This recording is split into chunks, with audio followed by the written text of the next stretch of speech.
So I'm going to show you how to do that perfect flower that I did on my journal yesterday. You're going to use a compass to create a circle, and then on a random point on the edge of the circle you're going to start drawing a curve from one edge to the other within the circle.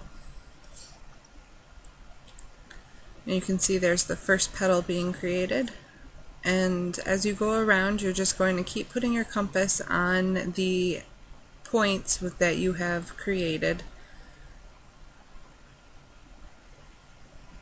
and this is the last part, and there you go, that's a perfect circle. Now I'm going to show you how to do a neat little design with this. You're going to want to secure down your paper onto a larger piece of paper that you can draw out onto, and then just like before, start off with a circle, and then at a random point, instead of going from edge to edge, you're going to create an entire circle going all the way around, and then put your point where they intersect and keep drawing circles using that same idea.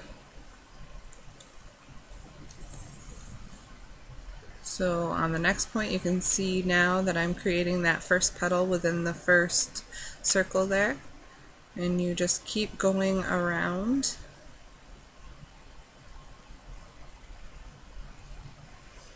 It's a pretty easy flower to do. It just takes a little bit of time to create this pattern. I did my entire back of my journal using this design, and it took about 2 hours to do.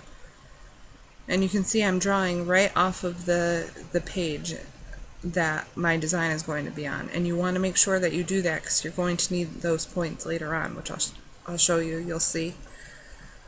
You can see that there's lots of flowers being created there. Sorry for my slip up there on my compass.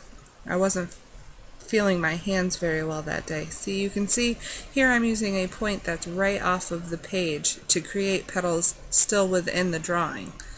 That's why you need the extra piece of paper, and that's why you need your drawing to be secured down. And just keep going until all of your flowers that are within your drawing are filled up.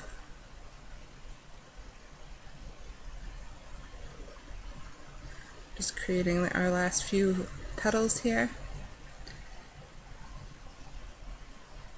I just love this design. I think it's very pretty, and I think it's an interesting, eye-catching design.